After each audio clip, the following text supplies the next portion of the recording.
Hello everyone and welcome back to another video. So today in this video we'll talk about what is going on in the market, how we can plan the trade according to this market because market is little bit annoying in this particular moment.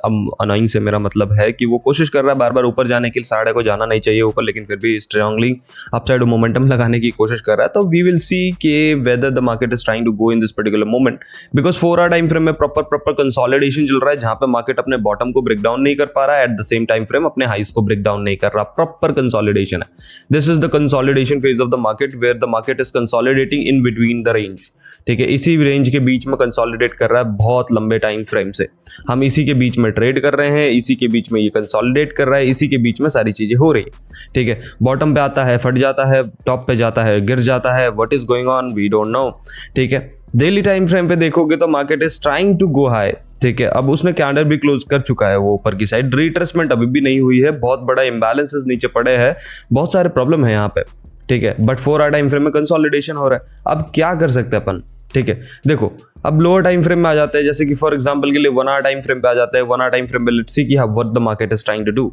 देखो 1 hour time frame अगर आप ध्यान से देखते हो तो आपको दो चीजें पता लगेंगी. पहली कि मार्केट कोशिश कर रहा है बार बार ब्रेकआउट करने की. ठीक है, और कर नहीं पा रहा, तो या तो आप वेट कर लो कि ब्रेकआउट कर ही दे. ठीक है, वरना तो फिर तो शॉर्टिंग पोजीशन है ये प्रॉपर, क्योंकि भाई सप्लाई एरिया है, मार्केट यहाँ पे रिजेक्शन लेगा, it will try to go down. ठीक है, अब शॉर्ट कैसे कर सकते हो? 15 मिनट टाइम फ्रेम पे क्या करना है आपको? वेट करना है कि मार्केट अपनी लिक्विडिटी स्वीप करे, लिक्विडिटी स्वीप करने के बाद लोअर हाइस फॉर्मेशन करे, गो for a short side trade. Simple logic. ठीक है, अब लॉन्ग कैसे कर सकते हो? लेट्स सपोज कि ऐसा नहीं होता. ठीक है, लेट्स सपोज ऐसा लिक्विडिटी स्वीपिंग नहीं होता, मार्केट यहीं से रिजेक्शन लेता है, लोअर हाइस फॉर्मेशन करता है, नीचे गिर जाता है. ठीक है, तो उसके लिए दो पोजीशन होंगे जहां से मार्केट रिवर्स कर सकता है. पहला ये जो कि है नियर अबाउट 94,100 के आसपास का एरिया, कि इस एरिया से दोबारा से लिक्विडिटी स्वीपिंग करने के लिए मार्केट चला जाए. ठीक है, फर्स्ट. सेकंड प्लेस जहां से मार्केट पंप हो सकता है वो ये है जो कि है नियर अबाउट 93,600 वाला एरिया. ठीक है, तो ये दो प्लेस है जहां से मार्केट अपनी लिक्विडिटी स्वीपिंग करने के लिए ऊपर जा सकता है. देखो अब मैं कह रहा हूं लिक्विडिटी स्वीपिंग, तो मेरा ये मतलब नहीं है कि भाई ऊपर जाएगा तो फिर नीचे ही गिरेगा, ऐसा जरूरी नहीं है. हो सकता है कि मार्केट ऐसा ब्रेकआउट करे, अपने सप्लाई डिमांड पे आए एंड देन फिर पंप कर जाए, बट ये चीज होगा. ठीक है, ये सिंपल सी बात है, ये तो होना है. कंसोलिडेशन है, कंसोलिडेशन ब्रेकआउट हुआ तो फिर मार्केट में रिट्रेसमेंट की रिक्वायरमेंट तो होगी. ठीक है, सो आपको क्या वेट करना है? आपको वेट करना है कि आइदर ये लिक्विडिटी स्वीप कर दे, लोअर हाइस फॉर्मेशन करे, शॉर्ट साइड ट्रेड लो 94,000 तक के लिए, फिर लॉन्ग साइड ट्रेड लेने की कोशिश करना.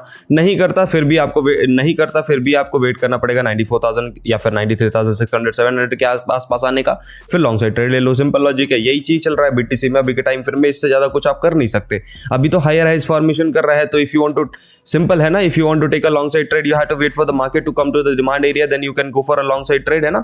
तो डिमांड एरिया क्या बैठेगा मार्केट का? यही बैठेगा 94,000 वाला एरिया आपके लिए एज अ डिमांड एरिया बैठेगा. ये पूरा zone as a demand area की तरह बैठेगा. Let the market come down to this area, go for a long side trade in the BTC. ठीक है, इथेरियम की बात करो तो इथेरियम क्या कर रहा है? इथेरियम की अगर बात करोगे तो Ethereum in this particular time frame, जैसे 4 आवर टाइम फ्रेम में देखोगे तो इथेरियम इज आल्सो कंसोलिडेटिंग. अब मैंने आपको इथेरियम में साफ साफ बता रखा है कि भाई 1828 इसके ऊपर क्लोजिंग नहीं कर पा रहा इथेरियम. जब तक इसके ऊपर क्लोजिंग नहीं करेगा we don't have any kind of trade for a long side trade in Ethereum, because Ethereum में भी बहुत सारे इंबैलेंसेस खाली है और इथेरियम पे आप भरोसा नहीं कर सकते. ठीक है, सीधी सीधी बात है. कंसोलिडेशन करने के बाद लिक्विडिटी स्वीपिंग करना इसकी है, जन्मसिद्ध अधिकार है इस पर. ठीक है, so don't trust Ethereum that much. Okay, Solana की बात करोगे तो सोलाना पे तो भैंस के आगे इथेरियम से भी कम ट्रस्ट है मुझे. ठीक है, क्योंकि सोलाना कब गिर जाए, किस दिन गिर जाए, मेरे को आइडिया नहीं है. इसको वैसे देखा जाए तो ब्रेकआउट रिट्रेसमेंट कर रहा है. Now it will try to hunt the 159 liquidity या 178 वाली लिक्विडिटी हंट करने की कोशिश करेगा. तो maybe you can see the Solana की where the Solana is going in this particular time frame. Now let's talk about goldy. Goldy की अगर बात करोगे तो गोल्डी ऑलमोस्ट अपने डिमांड एरिया पे आ चुका है, जो कि 4 आवर टाइम फ्रेम का डिमांड एरिया है. 1 आवर टाइम फ्रेम में also this is the demand area of the goldy. 15 minute time frame में ब्रेकडाउन हुआ, रिट्रेसमेंट करके मार्केट कंटिन्यूअसली डंपिंग करी है. कल रात को हमने शॉर्ट साइड ट्रेड कैप्चर नहीं करा, इसमें थोड़ा सा मिसमैच हुआ है आई गेस. नहीं, वो डिमांड एरिया पे था तो हाँ ठीक है, कोई दिक्कत नहीं है. सो अब क्या कर सकते हैं? देखो अब दो चीजें हैं आप कर सकते हो. ठीक है, पहली लोअर टाइम फ्रेम आ जाओ, जैसे कि 5 मिनट टाइम फ्रेम में आ जाओ. देखो आप वेट करो कि मार्केट यहाँ आए, जो कि है 32-24 के आसपास के एरियाज पे यहाँ आए, रुके. ठीक है, यहाँ आके रुके या फिर ऊपर जाके ऐसा हायर हाइस फॉर्मेशन करे, लॉन्ग साइड ट्रेड बजाओ. कहाँ तक के लिए? 3281 तक के लिए. फिर शॉर्ट साइड ट्रेड बजाओ इस पर्टिकुलर रेंज से. ठीक है, सीधी बात है। यहाँ पे हाई राइज फॉर्मेशन के बाद long side trade all the way up to 32 77 के आसपास के एरिया तक long side trade and go for a short side trade again. First TP will be near about this areas 32 51 के आसपास के एरियाज पे। अब ये क्यों है?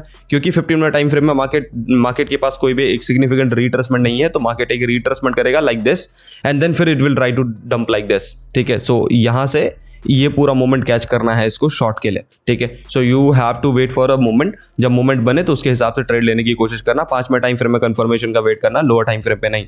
ठीक है, go with the 5 minute time frame confirmation and then उसके बाद ट्रेड लेने की कोशिश करना। 15 मिनट टाइम फ्रेम और भी देख लेना। ठीक है, सो आज के लिए इतना ही। वीडियो अगर पसंद आई हो तो लाइक शेयर कमेंट करना। चैनल पे अगर आप नए हो तो सब्सक्राइब करना मत भूलना। मिलते हैं नेक्स्ट वीडियो में, तब तक के लिए stay healthy stay safe, take care, good night each and every one of you, see you tomorrow.